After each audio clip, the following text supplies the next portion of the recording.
treaty, which was signed by the U.S. Congress to stop weather modification for warfare purposes.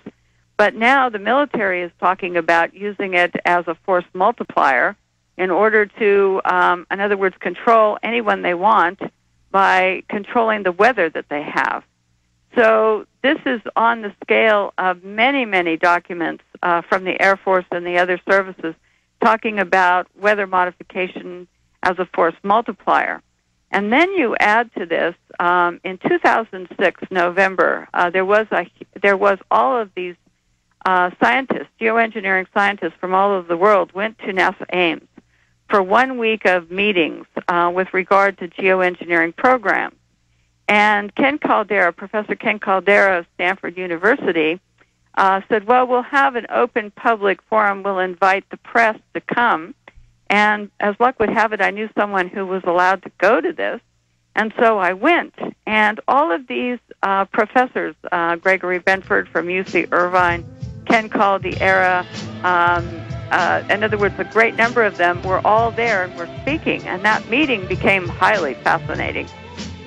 Stay there. Let's hear about this meeting when we get back. And now they're announcing it all over the news. Oh, we're going to control the weather. We're going to spray the skies with sunscreen to protect you. And that's what they're doing, the particuli, the nuclei, to create these clouds. But that's only one part of it. And the chemicals they're using are toxic.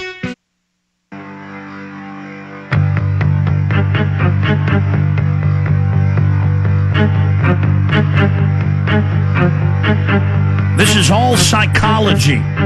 If they would have come out in the late 80s, 90s when they started this and said, we're going to terraform the planet and change the atmosphere, we're government, we're God, people would have sued, environmentalists, what are you doing? If they use weather weapons as weapons against our farmers or other countries as economic control, people would know to blame them.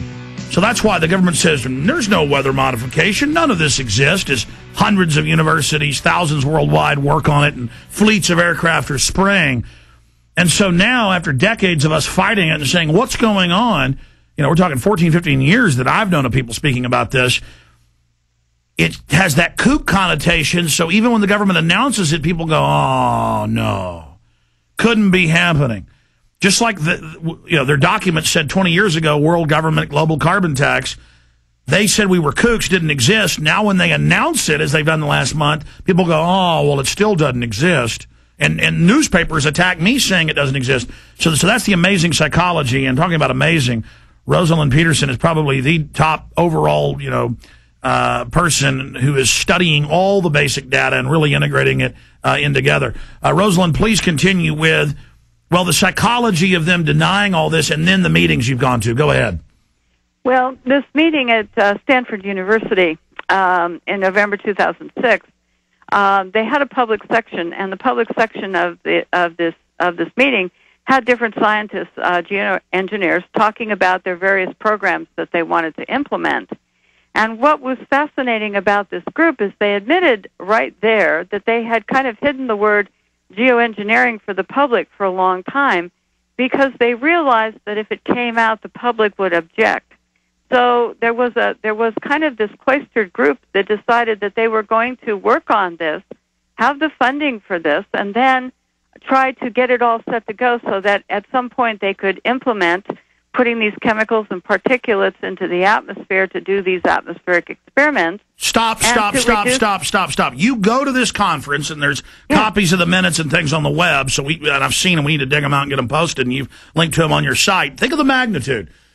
You've got all these top climate scientists there, and it's all. And by the way, these were the mid-levels being co-opted. Oh, we just came up with a plan to secretly terraform, but you can't let the public know they're not ready, even though this is a semi-public meeting. That's how the co-opt works when it had already been going on, for over a decade before this. That is what is so key about this, and this mindset of we can't let them know because they're too small-minded. Specifically, that is so important. Go back over that. Okay, well, what they did is they said the public would object because, in other words, they can't control the end result of their experiments. They know that they would be putting harmful chemicals in the air. They know that, like sulfur, for example, or, in other words, salt particles, there's all kinds of things that they've got planned that they could use in the air that would be toxic to us or to plants or crops, whatever, water supplies.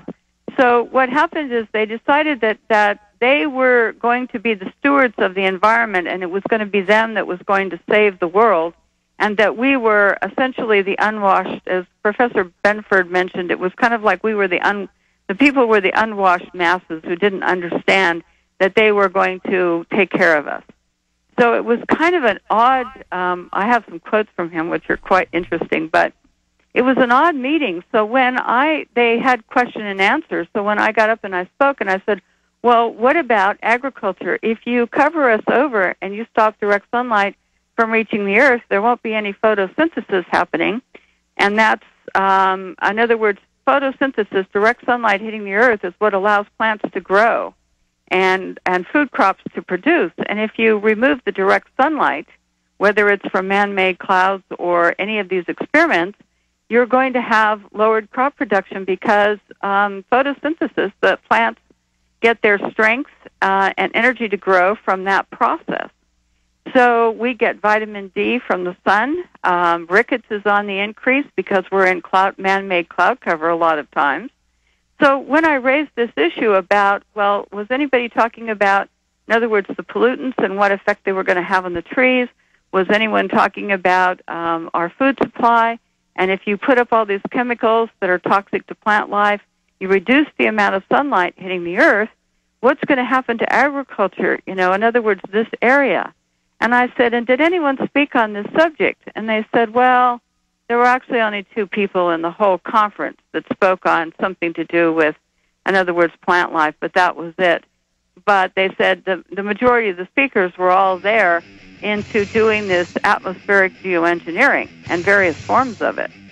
So they didn't really invite the public. Ken Caldeira invited a radio talk show host. From New York. He invited the BBC and Al Jazeera to this meeting. So when they met at Stanford, they didn't even invite the major press to come to this meeting at all. All right, stay there. I want to know if there's any recordings of this. We'll be right back. I want to go through some of those quotes, too. Riveting. Rosalind Peterson, she really is the preeminent chemtrail expert because she has just gone to the conferences, done the research, and she covers what is admitted, what is documented, what is on record. And it is hellish. Now, I understand their operation. Everything is eugenics, like in-game documents. That's their system.